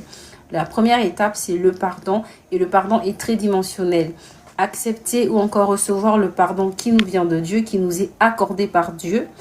Accepter de se pardonner soi-même et de ne pas se dire que, de ne pas rester dans j'ai envie de dire, dans le déni, de se dire, voilà, j'aurais pu faire telle ou telle chose, je ne l'ai pas fait, et de juste avancer sans réellement s'accorder une certaine bienveillance. Donc, prendre le temps de se pardonner à soi-même et aussi pardonner aux autres. Comme elle l'a dit, le coach Nancy, elle nous a partagé son puissant témoignage. Elle avait des raisons d'en vouloir aux autres. Elle avait des raisons d'en vouloir à toutes ces personnes qui l'ont abandonnée alors qu'elle était dans le besoin, alors qu'elle avait besoin que l'on lui sorte donc de ce foyer toxique dans lequel elle était, mais personne autour d'elle ne lui accordait cette aide, personne autour d'elle ne lui accordait cette attention dont elle avait besoin. Et au final, elle a commencé donc... Ah, elle nous rejoint. Bon retour, coach Nancy. Bienvenue. Oui, il y a eu un souci. Pas de souci, ne vous inquiétez pas. Voilà. Donc, vous inquiétez pas, la technologie n'est pas fiable à 100%. On comprend parfaitement. Voilà. Donc, vous étiez en train de nous partager votre témoignage et vous étiez en train de dire que il a donc fallu que vous passiez par la phase de pardon. Le pardon, je le disais tout à l'heure aux autres, le pardon qui est en réalité tridimensionnel, hein. Accepter le pardon de Dieu, se pardonner à soi-même et pardonner aux autres. Effectivement, effectivement, Mhm. effectivement. Voilà. Donc c'est ça, il fallait se pardonner. Mais j'ai oublié de dire une chose. La plus grande des décisions aussi que j'ai eu à prendre, c'était de sortir de là-bas. Attention, parce que tant que j'étais là-bas, j'avais du mal à respirer, j'avais du mal à vivre, j'avais du mal. Il a fallu aussi que j'accepte de quitter, comme Abraham a dû quitter pour Ouais. aller vers d'autres cieux. Et souvent, cette partie-là nous fait peur. On n'a pas envie de prendre cette Ouais. responsabilité de partir. Ah, qu'est-ce que les gens ne vont pas dire? Qu'est-ce qui va se passer? Je n'ai pas assez d'argent sur moi. Je suis sortie avec 2000 francs de là. Ah oui, 2000 francs avec un enfant d'une année. Mais tellement que je sentais cela monter en moi, je me suis dit, si je sors pas d'ici, oh là là, je risque d'y laisser ma vie. Aujourd'hui, on voit tellement de féminicides de gauche à droite. Non, je vous dis la vérité, si j'étais restée, je devais finir comme ça. On ne se serait pas connu. Mais il a fallu que je puise, que je sorte de cette victimisation-là, que j'attende que quelqu'un vienne me sauver. J'ai pris mon courage à deux mains et je suis sortie. Et c'est quand je suis sortie de là que j'ai commencé maintenant ce processus de pardon, se pardonner et puis pardonner aux autres effectivement. Ensuite, détecter les mots qui étaient des mots blessants. Pour moi, à chaque fois qu'on utilisait ces mots, ça me faisait repartir dans ce même état dans lequel j'étais et qui pouvait parfois m'empêcher de pouvoir m'exprimer, de pouvoir dire certaines choses. Et j'en faisais souvent la liste de 10-10. Donc quand je commençais par 10, quand je sentais que ces mots n'avaient plus autant d'influence, alors je continuais à les chercher. Ensuite, le silence, oui, le silence, il est très bien. Mais lorsque le silence devient cette prison dans laquelle vous vous enfermez, ah, je suis navrée. Victimisation assurée. Je reste silencieuse pour éviter de dire des choses que l'autre ne va pas aimer. Bon, moi, je préfère me supporter parce que j'ai un grand cœur. Donc, c'est vous qui supportez tous les maux de tout le pays. Vous pensez que vous avez un grand cœur, donc votre grand cœur, c'est pour supporter tout. Ah non, j'ai peur de le blesser. Si je lui dis ça, bon, vous savez que c'est la vérité, mais vous ne voulez pas le dire. Vous vous prenez sur vous. Ah non, il va changer un jour. Vous espérez. Mais tout à l'heure, j'ai dit quoi? Ce sont vos pensées, vos sentiments, vos souhaits, vos désirs qui sont de votre responsabilité. Attention, ce que les autres font, la manière dont ils pensent, la manière dont ils décident de faire les choses, ça c'est leur responsabilité. Parfois, on se met dans une attitude de culpabilité qui n'a rien à voir avec ce pourquoi nous on est censé mettre dans notre cœur. Notre cœur a de la place que pour notre mission de vie. Faites attention. Ne remplissez pas pour des choses inutiles de la culpabilité pour lesquelles on ne vous a même rien demandé à vouloir changer les gens. Et lorsque j'ai détecté ces mots, alors j'ai C'est un commencé... souci pour moi. D'accord. Ça a été longtemps, je pense que ça allait encore un peu, ça a été un souci pour moi, ça. Ah, ça, d'accord. Il faut faire très attention là-dessus. On veut prendre les mots Yeah. de tout le monde. On veut comprendre De tout tout le le monde. monde. On veut être là pour tout le monde. Pour Mais tout le lorsque vous monde. êtes là pour tout le monde, vous vous oubliez vous-même et vous oubliez même Exactement. vos propres besoins, ce que vous devez travailler chez vous. Attention. La charité bien ordonnée commence par soi-même. Une personne qui s'aime commence d'abord à s'écouter elle-même avant d'écouter les autres. Parce que les autres, ce qu'ils vont vous dire, ne viendra que réveiller et renforcer ce que vous avez déjà en vous. Yeah. On ne peut que donner que ce qu'on est, pas ce qu'on a. Attention, je l'entends souvent le dire. Ah non, je donne ce que j'ai. Non, on ne donne que ce qu'on est. Ce qu'on est, c'est une personne forte, belle, intelligente, rassurante, qui sait ce qu'elle veut. Soyez-en sûrs, c'est ce que vous allez communiquer chez les autres. C'est le leadership. Mais si vous-même, Okay. vous êtes affaibli, ah, mais vous voulez quand même pousser parce qu'il faut pousser, soyez-en sûrs, l'impact ne sera jamais pareil. Parce que vous donnez qui vous êtes. C'est votre personne que les gens veulent voir. Voilà pourquoi même Dieu, malgré tout la puissance de son esprit, s'est dit non, je dois me faire chair. Quand je serai dans la chair là, je vais faire, ils vont voir, en ce moment-là, ils vont copier. Voilà pourquoi nous sommes appelés chrétiens, à l'image de Christ. Mais s'il ne s'était pas fait chair, il ne s'était pas donné lui-même en tant qu'être. Même s'il faisait, on n'allait pas le suivre. Et c'est le même concept que nous avons dans le leadership. C'est le même concept que vous avez tous les jours dans votre vie. Et ça, c'est très important. Donc, lorsque vous avez fini ce processus d'apprendre à communiquer, parce que ça, c'est vraiment la base, s'il vous plaît, la communication. Il y a parfois certaines choses, surtout nous les femmes, je remets encore le couvercle, permettez. Il y a certaines choses, c'est parce qu'on n'a pas dit, qui emmènent des contradictions et la posture de victimisation. Il suffit juste de nous améliorer dans la communication. Et vous allez voir les effets. Ça sera incroyable. Moi, le jour où j'ai appris à mieux communiquer, il y a certaines choses où je me suis rendu compte que je m'étais victime moi-même. Pleurer ne sert à rien. Lamenter ne sert à rien. Passer en mode supplier ne sert à rien. Et surtout, si vous n'avez pas les bons arguments aussi, c'est un problème. Oui. Yeah. On se dit que bon, comme j'ai l'idée dans la tête, je sors, tout le monde va accepter. Sans argument, comment voulez-vous qu'on puisse vous accepter? Sans logique dans ce que vous faites, comment voulez-vous qu'on puisse accepter? Non. Très important. Votre crédibilité aussi en dépend. Lorsque vous êtes crédible, les gens vous écoutent. Hein. Soyez-en sûrs. Oui. Lorsque vous êtes crédible, vous avez de la logique, vous savez ce que vous voulez, les gens vont vous écouter. Personne n'aime rester avec une personne qui fait pitié tout le temps, qui a toujours des problèmes, qui rabâche toujours tous les problèmes du monde sur sa personne. Personne n'aime l'écouter, à moins que ce soit un don que Dieu vous a accordé ou que vous soyez coach comme moi pour rester à écouter. Parce que Paul va vous le dire après 5 secondes, tu n'arrives plus à captiver mon attention, je suis parti. Est-ce que ça, on peut se le mettre un peu quelque part dans la tête? Maintenant, imaginez que vous avez une personne devant vous qui doit vous écouter. Mais c'est un effort surhumain. L'écoute, je ne parle pas de s'entendre, attention. S'entendre, on entend juste les mots et puis c'est parti. Mais l'écoute, je dois faire attention à vos émotions, à vos sentiments. Qu'est-ce que vous essayez de me communiquer derrière? Qu'est-ce que je ne comprends pas et que je suis censée mettre le doigt dessus? Très important. Et j'ai appris à éviter de tutoyer, de tuer les gens.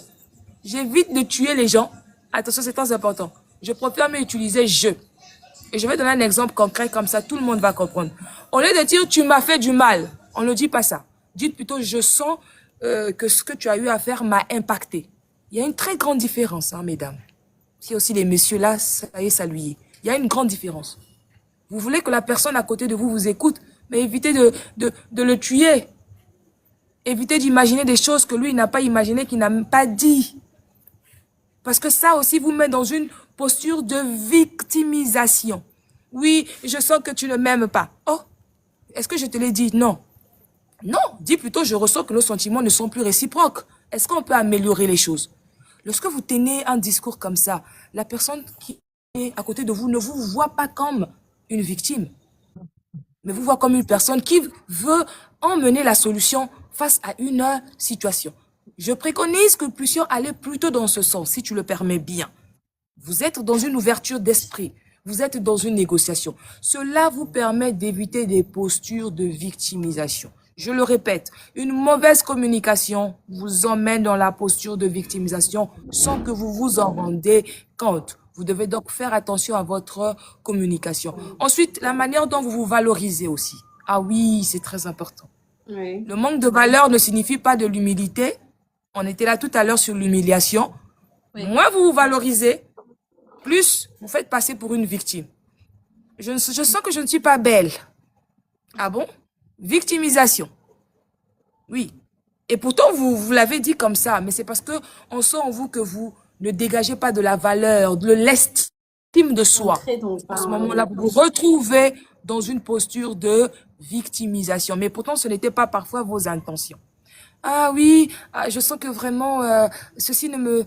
Vous voyez un peu, parfois c'est quelque chose qui est basique, mais tellement la manière dont vous le dites, les petites expressions que vous utilisez, vous emmènent dans cette posture de victimisation.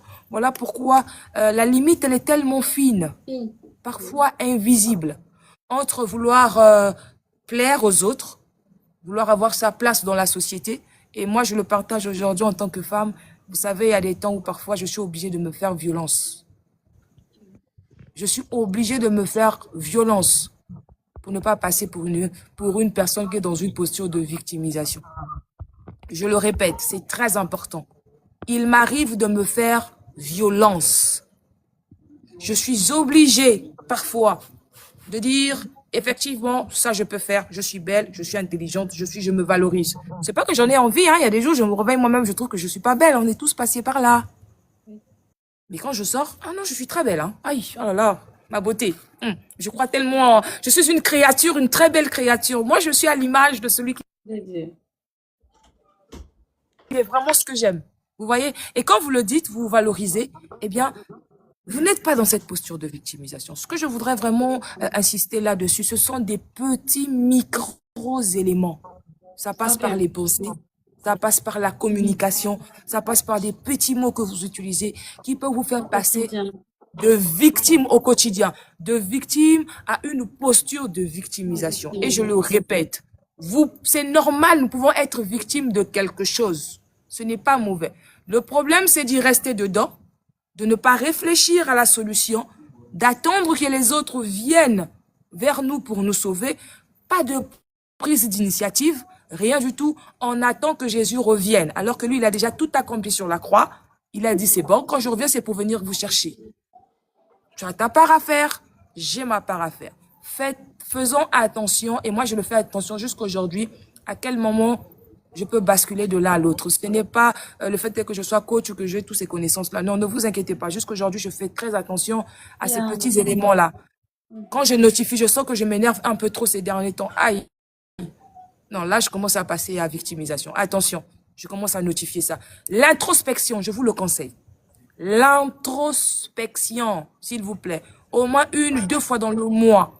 C'est très Alors, important. alors, coach, là, il y a de nouvelles personnes qui nous rejoignent. Ah, qui vient de monter. D'accord. Certains ne comprennent pas forcément, peut-être pas ce que c'est que l'introspection. C'est vrai qu'à chaque tea and break, on parle d'introspection, mais il y a toujours des nouveaux. Peut-être pour quelqu'un, c'est le premier tea and break, il entend introspection, il se dit, bon, ça veut dire quoi? Ça veut dire Est-ce quoi? que, est-ce que tu peux expliquer un peu ce qu'est réellement l'introspection et pourquoi pas aussi comment le faire vraiment très rapidement pour aider justement ceux qui sont connectés avec nous ce soir? D'accord. Alors, en bref, l'introspection, c'est ce petit examen que vous faites sur votre personne. Vous Ok. essayez un peu, moi j'aime le dire, faites le scanner de votre tête et de votre pensée, de votre corps. Essayez de voir un peu tout ce qu'il y a tout autour de vous. Cela vous permet de pouvoir même mieux travailler vos objectifs. On en parle souvent, fixation d'objectifs et autres, mais ça passe aussi par l'introspection. Alors l'introspection, c'est se poser de bonnes questions. C'est s'observer, pas observer les voisins, non, s'observer soi-même, se poser de bonnes questions. Et l'introspection, obligatoirement, passe aussi pour ceux qui aiment écrire, à écrire certaines choses, parce que c'est très important. Il faut toujours écrire, il faut notifier. Aujourd'hui, tu peux avoir vu quelque chose, mais si tu ne le notifies pas, ça peut passer comme ça, et après tu oublies. Toujours important de l'écrire. Moi, par exemple, je le mets en audio. Je peux faire un audio de 2 minutes, et je fais l'introspection. Je suis en train de parler de ce que je suis en train de ressentir au moment T. J'essaye de cibler des situations clés, et ensuite, après, je le réécoute 2 fois, parfois même 3 fois. Et ensuite, après, j'essaye d'analyser. Et j'aime toujours le dire, je suis oratrice et auditrice. Attention, lorsqu'on fait de l'introspection, il faut être oratrice et auditrice. L'introspection te permet de dire ce que tu ressens, mais tu dois être aussi capable d'écouter réellement tes sentiments et tes émotions derrière. En ce moment-là, cette capacité-là, vous la trouvez dans l'introspection. Il y a d'autres techniques, effectivement, qu'on peut ajouter, mais je pense qu'on aura peut-être un autre live où on va vraiment rentrer dans ça et puis expliquer beaucoup plus ces paradigmes-là pour que les gens puissent comprendre et puis avoir des outils pour pouvoir l'utiliser vraiment au quotidien. C'est vraiment, moi, je l'appelle la prière silencieuse. C'est comme ça que je la surnomme. Prière silencieuse. Introspection. Qu'est-ce qu'il y a au fond de moi? Qu'est-ce qu'il faudrait que je puisse améliorer pour devenir la meilleure version de moi? Je touche du doigt la chose, je le notifie, je commence à me dire effectivement c'est ça, je réfléchis à comment faire, qu'est-ce que je dois apporter? Comme je dis toujours, quand je sens que je suis en colère, c'est le silence et c'est la patience. Parce que la colère n'aime pas le silence, la colère n'aime pas la patience. Si vous êtes, par exemple, du genre de personne, on va le dire ainsi, anxieux, alors aimez la patience et aimez la douceur. Les anxieux n'aiment pas la patience, les anxieux n'aiment pas la douceur. Les anxieux aiment faire les choses vite, vite. À un moment T qu'on a dit, c'est au moment T qu'il faut faire. Quelqu'un qui est dans l'anxiété, alors en ce moment-là, c'est la douceur, la patience. Cultivez la patience et la douceur. Vous allez vous rendre compte qu'au fur et à mesure, vous allez mettre de l'équilibre dans vos émotions, même dans votre respiration. C'est très important. Les techniques de respiration, il faut les utiliser pendant l'introspection. Et je vous conseillerais aussi la visualisation. C'est très important. Parce que lorsque les pensées sont là, c'est la visualisation qui aide à recadrer aussi ces pensées. Une bonne méthode de visualisation, c'est très important. Moi, quand c'est comme ça, j'imagine toujours le ciel, comment il est bleu, comment il est beau, comment est-ce que ça illumine ma vie. Voilà, c'est ça qui me permet de rediriger mes pensées, de calmer ce feu qui voulait déborder. Et là, je peux repartir sur de nouvelles bases. En tout cas, il y a tellement de techniques qu'on peut même pas avoir le temps d'en parler. C'est pas possible. Mais au moins, avec ces petits éléments, voilà, ça vous Je pense aidera. je pense vraiment qu'on doit revenir sur vraiment centrer le tea and break sur l'introspection. Parce que Effectivement, très important. à tous les lives, il y a toujours cette question, comment faire l'introspection? C'est quoi l'introspection? Et maintenant que vous développez ça, je me rends compte que il est vraiment impératif de programmer un live au cours duquel on D'accord. parlera vraiment de l'introspection, comment le faire, pourquoi, quand, parce que vous avez parlé de le faire régulièrement, donc 2 fois le mois. Ça, c'est vraiment important. Oui, parce que je voudrais bien signifier ici, aujourd'hui, les gens utilisent un mauvais escient. Attention, on en voit sur Ok. les réseaux sociaux comme des techniques mystiques et autres qui n'a, s'il vous plaît, non, on n'est pas dans ça. Yeah. L'introspection, la visualisation, c'est des outils puissants qui sont dans la Bible. Oui. Josué, quand il est devant, avant d'arriver à Jéricho, il est en train de visualiser. Yeah. Tout ce qui se fait sur la terre, il n'y a rien de nouveau. Tout est là. C'est à nous de puiser de cette puissance-là et de savoir comment l'utiliser. La visualisation, pareil. Comment est-ce qu'on écoute on écoute le Saint-Esprit? Comment on écoute le discernement? Mais c'est avec l'introspection. Lorsque j'ai fini de faire le tri entre les voix que j'ai l'habitude d'entendre et celui du Saint-Esprit, c'est le Saint-Esprit qui me dit effectivement, en ce moment, tu peux faire ci, tu peux faire ça. Et ce sont des petits mécanismes qui vous emmènent dans l'intimité avec le Saint-Esprit, qui vous fait grandir. C'est l'introspection. Celui qui ne passe pas par l'introspection, même dans l'intimité avec le Saint-Esprit, il aura du mal à se sentir à l'aise et à recevoir la puissance pour laquelle il est rentré dans ce moment T. Et je vous dis, c'est très puissant, comme je l'ai dit, je parle d'expérience. Je ne parle pas de quelque chose qu'on a copié-collé. Je parle de bonne expérience au moment d'intimité avec le Saint-Esprit, après avoir fait de l'introspection, après avoir fait de la visualisation. Je vous dis la vérité, je ne suis plus dans la louange, mais je suis dans la contemplation divine. Et c'est ce que nous tous nous recherchons. Parce que je l'ai dit tout à l'heure, nous sommes des humains, nous pouvons nous décharger comme un téléphone. Mais lorsque vous comprenez ce que c'est la source intarissable, lorsque vous rentrez dans l'intimité avec le Saint-Esprit, vous comprenez l'introspection, vous comprenez avec la visualisation. Je vous dis la vérité, quand vous sortez, le monde ne vous reconnaît pas. Vous devenez métamorphosé. Voilà pourquoi on dit que nous sommes la tête et non pas la queue. Et tout commence par là. Voilà un peu. Waouh, merci beaucoup, coach Nancy. En tout cas, on doit vraiment le programmer, ce live, sur la visualisation, sur, du moins, l'introspection. En tout cas, je ne veux certainement pas abuser de votre temps, du vôtre, ni de celui de nos participants à ce live. Effectivement. Alors, j'aimerais que l'on chute et là, vous avez vraiment donné, en fait, vous avez anticipé dans ma D'accord. question. Vous avez anticipé à ma demande, mais j'aimerais quand même revenir pour ceux qui nous joignent juste à l'instant. Vous en avez parlé au début, mais j'aimerais vraiment que l'on y revienne pour que tous au moins sortent avec un élément essentiel de ce live.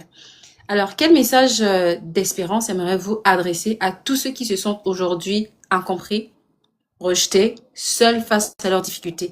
Vous avez partagé votre témoignage, vous avez dit combien vous aviez des raisons valables en fait. Là, je commence à vous tutoyer. Oh, coach, c'est compliqué ça. En tout cas, alors, alors, vous nous avez fait savoir comment vous avez réellement des raisons de ne pas pardonner, mais que parce que vous souhaitiez justement enclencher ce processus de guérison, sortir de la victimisation, vous avez dû donc passer par le pardon et beaucoup d'autres choses. Qu'est-ce que vous pouvez spécifiquement dire à une personne qui se trouve dans cette vallée de l'ombre de la mort et qui croit que tout est fini et qui aussi peut-être planifie de boire du sniper, comme vous avez tenté de le faire? Mais avant, il y a une question qui s'est glissée. Qu'est-ce qui constitue une vraie victime selon Dieu? Alors, il y a une question de art et technologie qui est: qu'est-ce qui constitue une vraie victime selon Dieu? Ou je sais pas si sa question est bien formulée. Est-ce que art et victime, vous pouvez reformuler votre question pour qu'elle soit plus compréhensible?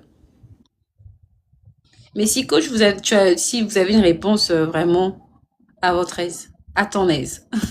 Une victime selon Dieu.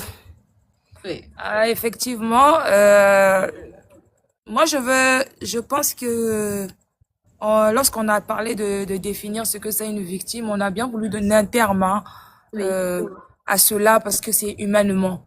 Mais moi, je vais dire une chose, je ne pense pas qu'il y ait de victimes. Je ne pense pas qu'il y ait de victimes selon Dieu. Vous savez pourquoi? Parce que il est l'alpha et l'oméga.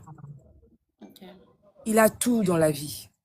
Il n'y a pas quelque chose qui puisse vous arriver que Dieu n'était pas au courant. Attention. Ok. Il est tellement mystérieux qu'il y a certaines choses qu'il peut nous dire, comme il le disait à Abraham, je ne te cacherai rien parce que tu es mon ami. Mais il y a des choses qu'il garde pour lui. Parce que moi, au début, je disais, Seigneur, parfois il y a des choses que tu fais, tu ne me le dis pas. Pourquoi? Parce que tu ne m'aimes pas. Et une fois, je travaillais en équipe avec des gens. Il y a certaines choses que je ne leur dis pas. Je vois le mental.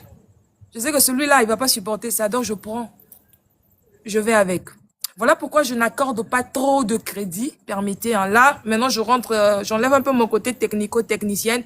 Je vous réponds parce que vous avez parlé de Dieu. Je reprends sur ce terrain-là. Il n'y a pas de victime. Vous savez pourquoi? Parce que lui, c'est le Père.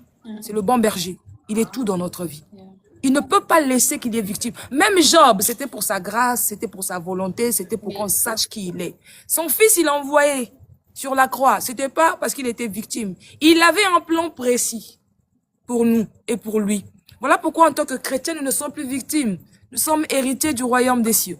Nous avons tout pour nous. La personne a déjà tout accompli. Il a porté nos fardeaux. À quel moment je dois être victime? Je dois être victime de qui? Où?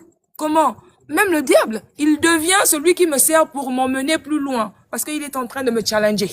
Pour que je sorte parfois de mon carcan, pour que j'aille plus loin. Je ne suis pas victime de quelqu'un. Non, je suis la tête. Et non la queue. Ah. Si je suis là où je suis arrivé, si j'ai des adversaires autour de moi, s'il y a des éléments qui sont là autour de moi, qui peuvent peut-être me retarder, mais c'est parce que je suis en train de me former. Je suis comme David. Si je n'arrive pas à tuer le lion, je ne pourrais pas tuer Goliath. Est-ce qu'on va dire que David était une victime du lion? Non. C'était une formation. Alors, dans le monde spirituel, je ne me considère jamais comme une victime. Jamais. Bien au contraire. Si quelqu'un est là et qu'il me fait du mal, alors soyez-en sûrs. C'est que Dieu l'a envoyé pour me challenger, pour me rendre plus fort. Parce que derrière aussi, il y aura d'autres adversaires qui seront encore plus forts. Mais tant que je n'ai pas battu celui-là, il me sera difficile de passer à l'étape supérieure. En ce moment-là, je n'ai jamais accepté ce côté victime. Mais si je reviens dans la science des hommes et dans ce que je fais, je vous dirais effectivement, victime, c'est la personne qui a subi hein, des douleurs, des souffrances et autres, mais que Dieu a épargné et qu'il a rendu encore plus fort. Voilà un peu ce que j'avais à dire pour cette question, à moins qu'il y ait une autre formulation là-dessus. Waouh, merci beaucoup, coach, pour la réponse qui, encore une fois de plus, anticipe à ma question. Alors, j'allais te demander justement comment est-ce que ces personnes qui sont encore dans cette tendance de victimisation, qui se sentent rejetées, abandonnées de tous, qui se sentent incompris, comment est-ce qu'ils peuvent faire pour retrouver leur identité en Christ? Mais en réalité, tu viens d'y répondre. Ouais, je viens de répondre. Il suffit simplement d'aller de puiser dans le Seigneur, d'aller de puiser dans la parole de Dieu. Parce que, encore une fois de plus, on sombre dans la victimisation parce qu'en réalité, on ne sait pas qui nous sommes. On ne sait pas réellement de quoi nous sommes capables, ce que Dieu a mis comme capacité, compétence en nous. Et j'ai beaucoup apprécié l'exemple sur David. Si David s'était arrêté à dire, moi, voilà, je suis Benjamin d'une famille, nous sommes nombreux, mais mes autres frères, eux, reçoivent des meilleurs traitements. Mes autres frères, eux, sont envoyés à l'armée, sont vraiment ils ont vraiment une meilleure carrure que moi. Moi, on m'envoie dans les champs, on m'envoie limite à la mort parce que je fais face à des lions, face à des ours et tout ça. Et j'ai la responsabilité des agneaux. Mais comme tu as su le dire, Dieu n'était pas en train de le torturer. C'était sa formation, c'était sa préparation. Et bon, ça a juste blow my mind. Thank you. Je pense Vraiment, c'est ça. Je voudrais juste dire, pour ma part, peut-être parfois ce n'est pas que on ne sait pas. Parfois c'est augmenter notre foi. C'est très important. On s'approche du trône de la grâce qu'avec assurance. Parfois, c'est la foi. On y croit, mais à une certaine dose. Moi, j'ai eu à comprendre dans ma vie que chaque étape a sa dose de foi. Il y a une étape là où tu as réussi, c'était bien. Mais si tu emmènes la même fois à l'autre étape, tu auras l'impression qu'il y a un déséquilibre. C'est là où maintenant on se pose la question, mais pourtant, quand j'avais fait ça la dernière fois, ça avait marché. Mais pourquoi là, ça ne marche pas quelque part? Ça peut aussi nous faire basculer vers la victimisation. Bien au contraire, quand on arrive dans cette étape-là, on augmente encore plus la foi. Et quand moi je dis la foi, c'est quand je n'ai même pas encore vu, je n'ai même pas senti, même rêvé, je n'ai pas vu. Mais que tous les jours, je me réveille avec cette joie dans le cœur, cette force, cette volonté d'avancer, parce que je puis tout par celui qui me fortifie. Effectivement, là, je marche dans la foi, alors je peux être sûr que il sera vraiment très difficile pour moi de basculer dans la victimisation, parce que je sais que c'est par la foi que l'on s'approche du grade. Donc, il faudrait maximiser sur la foi. Je peux croire, mais c'est la croyance, elle est comme elle est pas.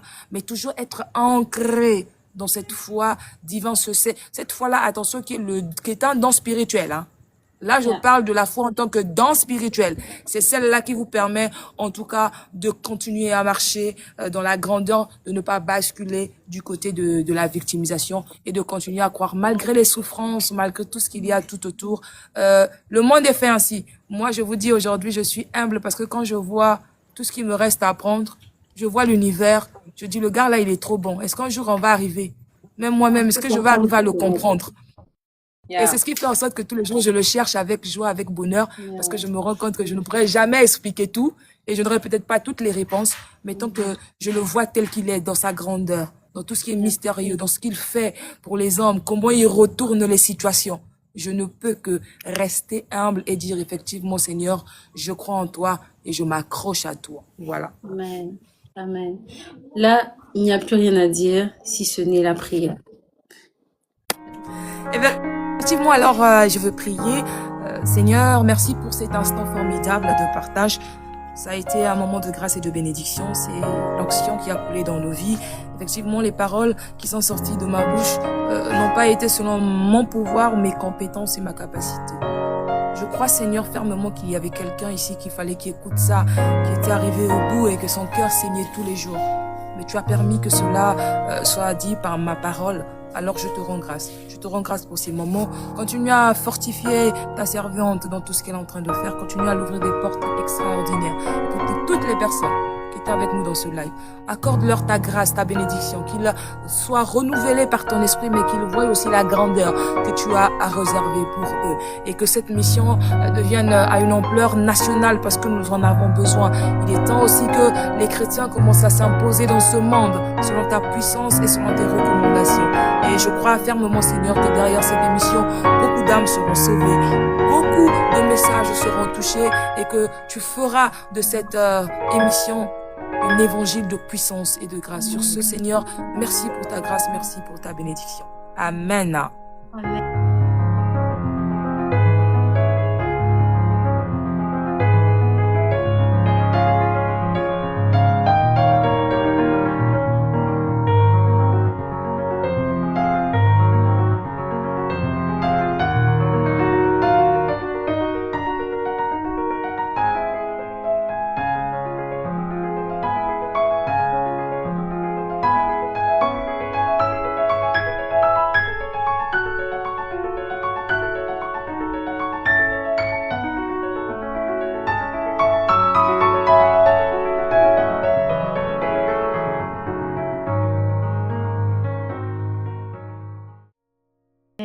Amen, amen. Waouh, waouh, waouh. Amen. Merci beaucoup, Coach Nancy, pour cette puissante prière. Merci beaucoup, comme j'aime le dire, pour ton authenticité. Merci de nous avoir parlé cash, clair, net.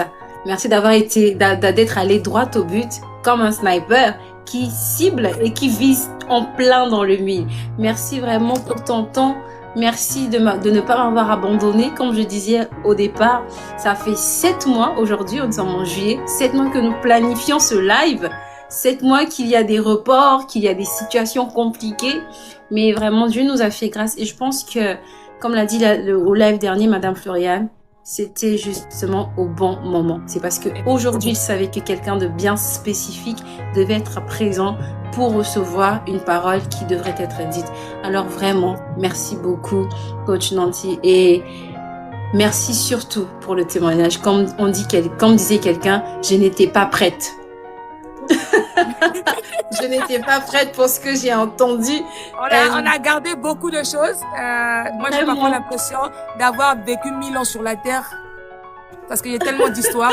Et aujourd'hui, je me dis, ça m'a façonné. On aura à chaque fois le moment. Et je pourrais revenir sur d'autres épisodes. Et je pense que ça va aussi aider beaucoup de gens. Exactement. Et il y a justement un commentaire qui a été mentionné pendant que vous partagez votre témoignage. Je pourrais peut-être pas le retrouver avec la foulée des commentaires, mais la personne disait vous remercier pour le témoignage que vous avez partagé parce que ça l'a personnellement impacté. Alors, je ne connais pas la situation que vivait cette personne, mais quelque chose dans votre témoignage l'a touché, l'a marqué, a attiré son attention. Et pour ça, vraiment, nous rendons gloire à Dieu.